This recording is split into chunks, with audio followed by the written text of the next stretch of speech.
Hi, my name is Thandazani Sibanda and I'm the street journalist for today with Expressions. We're out here in the streets of Braamfontein, and as we're closing Women's Month, we just want to investigate intersex women and how society embraces them. Do you think that South Africa celebrates intersex women? I don't think South Africa as a whole, or even in places like Johannesburg, where we are more exposed to media, where we are more exposed to diverse narratives, that we include intersex people, intersex women nearly enough. South Africa does not celebrate intersex women because they're not even aware of their existence. They're not even aware of what is an intersex woman. How do we make intersex women be celebrated? Be open to different kinds of people and not be so judgmental. Talk shows where we discuss on how to celebrate them. There could be initiatives or events where such things are celebrated, awareness is made, and for them to also feel more welcome into society. Maybe including marches where also from a school level, because we find these things are only very ripe in varsity level because we're woke. If we create social media platforms whereby we talk about these things, or groups, something like that, something whereby all of us, we get educated about such issues.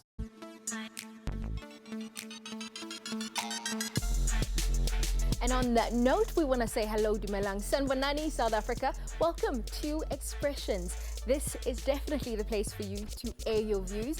I'm your host, Jacqueline Mapala. And I'm your host, Umqolisi Wagamasango. Now, we're coming to you live from our headquarters in Auckland Park, Johannesburg. Now, as we wrap up Women's Month, we continue to bring you stories of phenomenal women. We spotlight the plight of intersex women. Now, our poll question we ask, are intersex women embraced in South Africa? Well, that's a very important question because society expects people to conform into either male or female.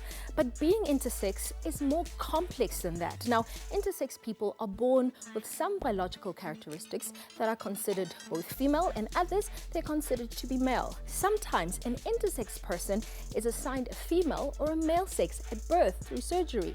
Now, intersex babies are always assigned a legal sex, but sometimes when they grow up, their gender doesn't match the sex that they've been selected for them.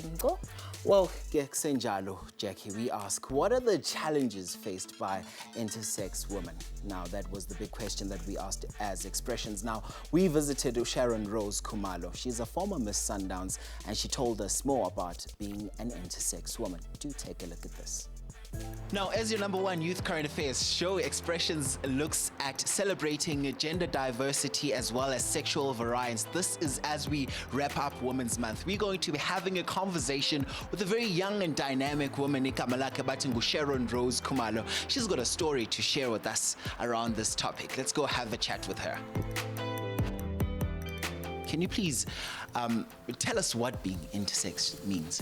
Normally, being male and female, as we were taught in biology, like in high school, female has X6 chromosomes and males have XY6 chromosomes. But normally, in some people, that's not the way that it happens. So in my case, I was diagnosed with a condition where I have XY6 chromosomes, which are typically found in males, but as you can see, I'm female. The reason why I actually ended up going to the doctor was because I had not gotten my period, and by this time I think I was 2021. Yes, 2021. And then it was, normally you'd expect that you would have your period by now, but I hadn't. So I went to the gynecologist to actually find out what the reason why. And not knowing that was the news that I would then receive, that the doctor didn't see any ovaries or uterus. And it was a big shock. So you said as a way of coping with all of that, you opened a blog, you started a blog, right? What was the blog about? So the blog actually was just 3 blog posts, and it was just my whole experience as well. So pretty much the first blog was sort of coming out and explaining what being intersex is and what it means to me and the reason why I came out. And then the second post going throughout the whole process of finding out and living with it. And then the last stage is sort of like how being intersex affects my life, and particularly like my dating life and type of thing. I need to know about some of the challenges that you face as an intersex person. In my case, where physically I was totally female, and at birth my parents had no way of ever thinking that there could be something different about me.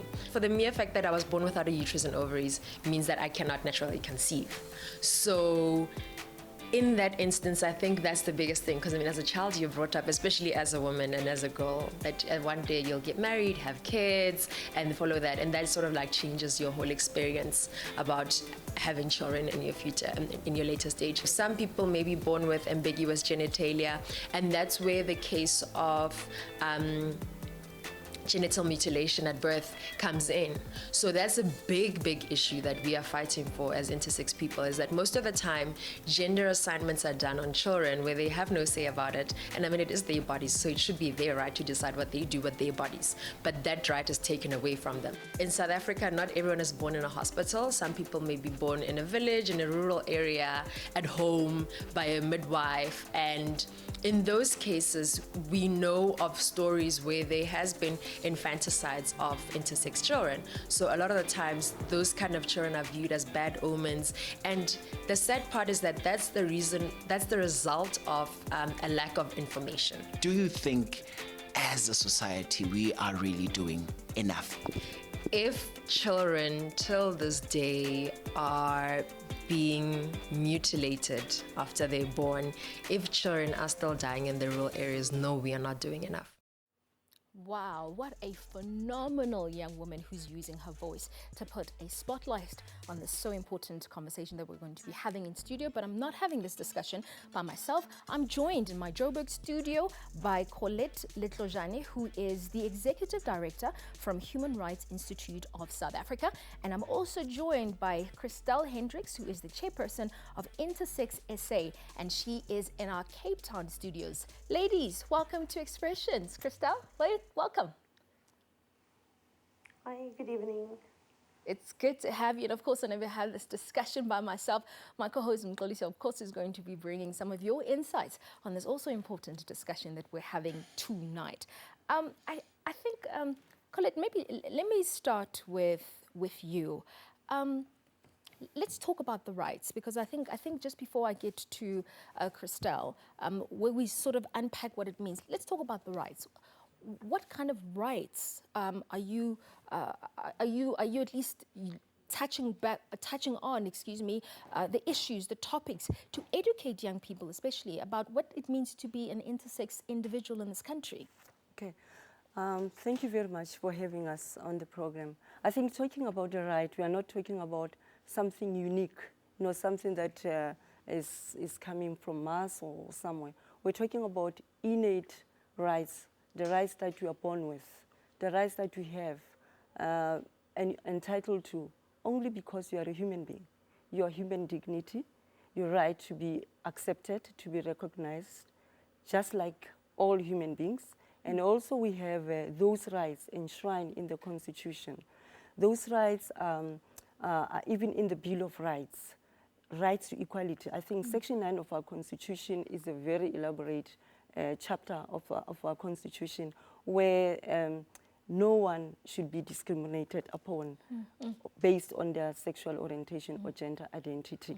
So rights are not absolute. They are subject to limitation. Yeah. Okay. So the rights are what every individual is entitled to, and not to be discriminated upon based on their sexual orientation or gender identity. And I mean, that's very important. Crystal, I want to bring you into this conversation. I think in my intro, I just mentioned that intersex people are those individuals that are born with some biological characteristics that consider them female and others are male. What does this actually mean? Are we talking about behavioral traits? Are we talking about physical traits? What exactly are we talking about when we're talking about intersex individuals? When we talk about intersex individual having different traits, it could be linked to the chromosomes. It could be linked to physical sex traits. So like Sharon Rose spoke earlier, is that mostly we believe that women are XX and then men are XY. However, in the instances of intersex people, we've seen that is completely different. And there's so many variations of being intersex. I think there's about 47 of them. So no two intersex people are alike, and all of them are different. And it's interesting because this is what makes this issue so contentious. She used an interesting word in her insert, referring to using the word mutilation. How exactly do parents make the decision around which gender to sort of, assign or select for their kids? I believe in my experience or dealing with intersex people, when you hear their stories, it's normally a decision made by the information provided by doctors.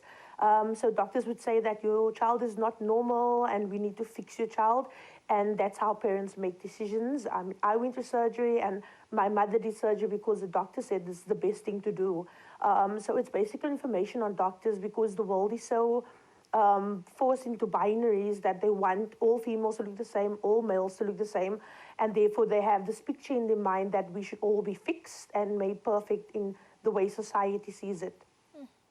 Okay, well, Colette, and I think just before we wrap up, now let's talk to the issue of how do we ensure that the rights you're talking about are implemented? So there's the issue around age of consent, right? And there's the issue around ensuring that the rights of intersex individuals are being protected. So whether it's being protected at the police station, how they're treated when they go to hospitals, how do we make sure that it's monitored and their rights are protected? Firstly, we need to have education, awareness raising, for example, by even our officials at institutional level, at the community level as well. So this kind of information or conversation is not taking place the way it should be in South Africa.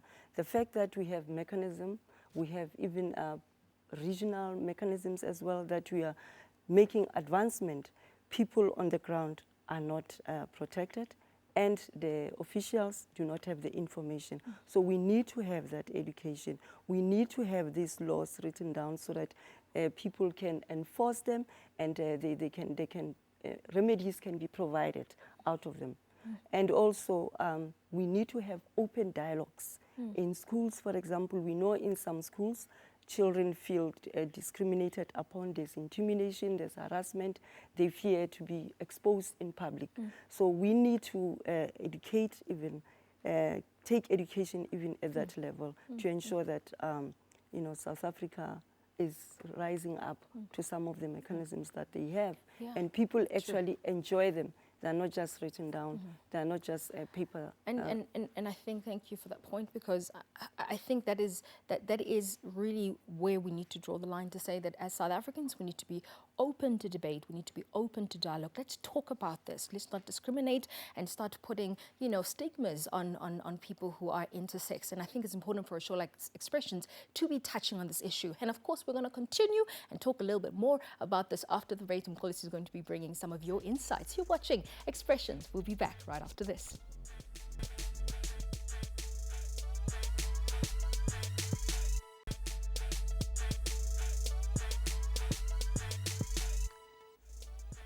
You still watching Expressions, your hashtag #1 Youth Current Affairs show. Now, the conversation that we're having, we're asking today, are intersex women embraced in South Africa? I'm now joined by intersex activist Balelo, who's joining us on the line from Durban. Hello.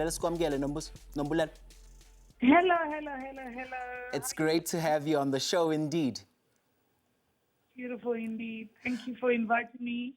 Sibonge Siswami, now I'm sure you've heard also in the first segment, this is a very big conversation that we're having, and we've been asking the big question to some of the ladies that we've sat down with. We've asked them, what does it mean to be intersex? I want to know from you, what does it mean for you to be intersex?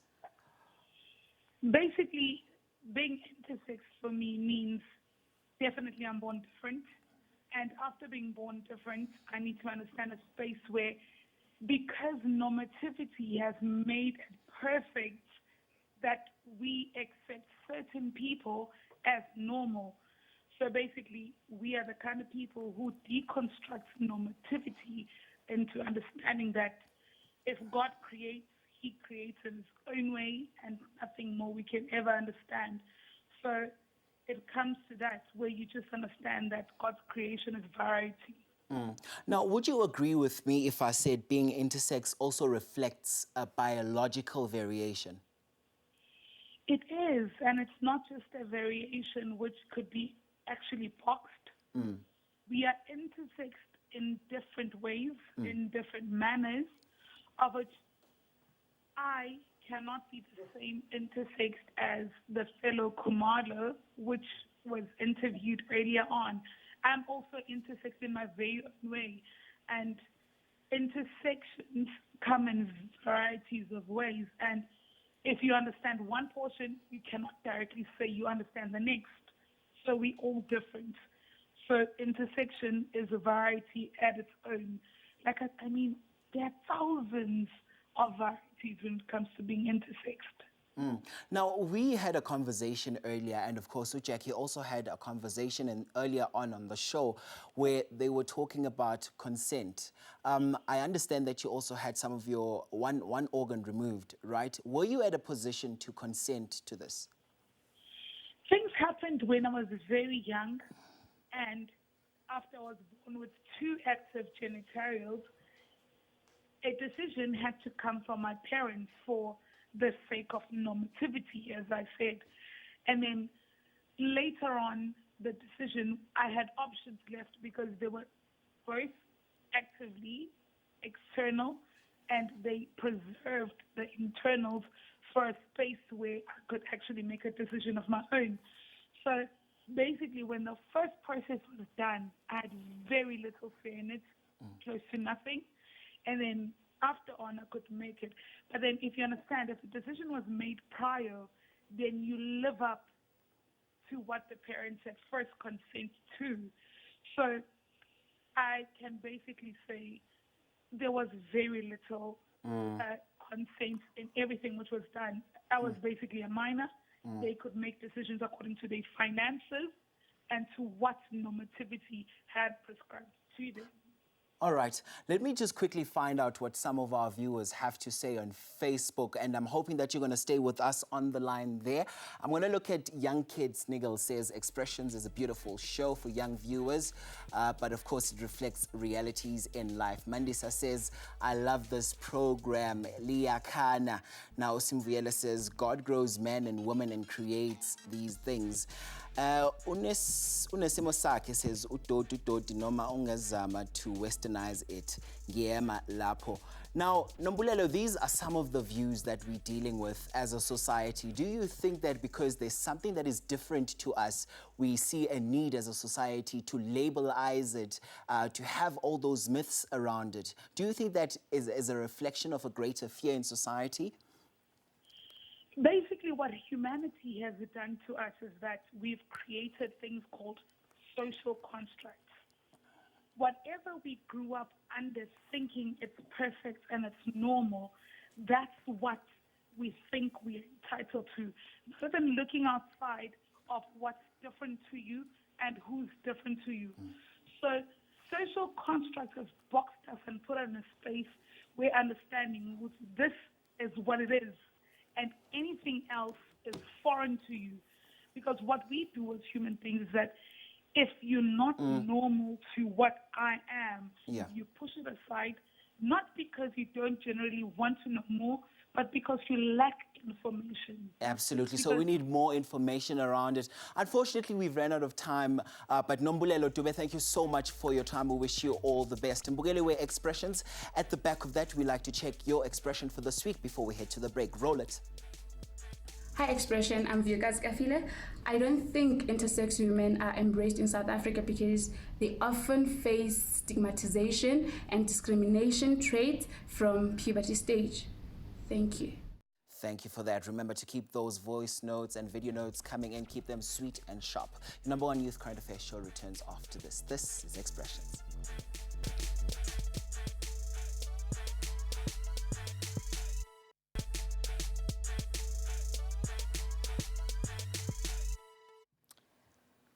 Welcome back. You're still watching Expressions here on SABC 1. Tonight, we are putting a spotlight on the plight of intersex individuals in our country.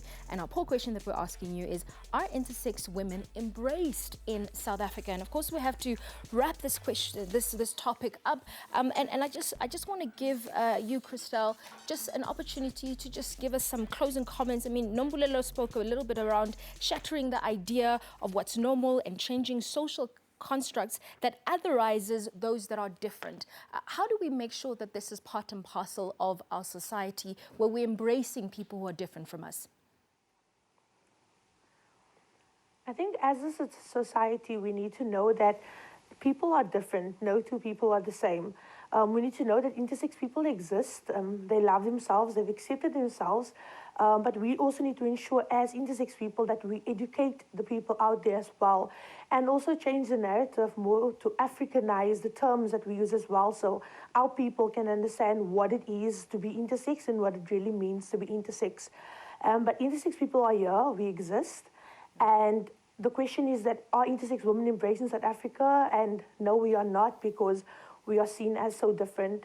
So we just need to get to a point where the world or the country understands that we are here, we exist, and ask us about us and you will be informed. Thank you so much, Crystal. Thank you so much. I'm going to let you go. Thank you for your insights. And I think for you, Colette, I mean, we spoke education. I think that was the overarching sort of sentiment that's come through from the show. But I mean, in the remotest parts of our country, how do we make sure that they access this information and we don't have some of the problems with stigma and, you know, isolating, people who are intersex? I think reaching out to those communities and making them part and parcel of the decision making, because people need to, air out their issues, and it becomes very difficult to even think that you can assist people if you do not understand their needs, if you don't understand the plight that they face. So it is important for us to actually go down onto the grassroots. Those grassroots activists that are also defending women with LGBTI or sexual orientation, they've made advancement at AU level and even at the UN. They've got mechanisms, so they need to be acknowledged for the work that they are doing. Thank you so much. And as Expressions, we definitely acknowledge them. Thank you so much for coming to the show. And we want to say halala to the phenomenal women that are actually putting a spotlight on this issue. Right, Ngo? And of course, a very big thanks to my guest who was joining me also from Durban. We wrapped up Women's Month in spectacular fashion indeed. So we've just only started the conversation. Expressions, we're an agent of change, so we start such conversations indeed. But Mbugelige, we did ask you, Ogoti, are intersex women embraced in South Africa? Can we please have the poll results up? And this is what you had to say. A whopping 70% of you said no, and just about 30% said yes. Jackie, clearly a lot still needs to be done, eh? Exactly. So we're going to go quickly to our video diary, and this is what you want us to cover for next week. Hi Expressions, I'm Susanda Manamatela. Thank you for such an amazing show. For next week's topic, can you talk about South African youth policies? How well does the youth know about those policies? Thank you. I'm looking forward to having that conversation next week. And Bugelis, thank you so much for joining us this evening. Cutting Edge is up next. Now, Nonhlanhla Dube plays us out. From all of us at Expressions, we wish you a spectacular evening going forward. And Salegal. Adios, muchachos. Bye.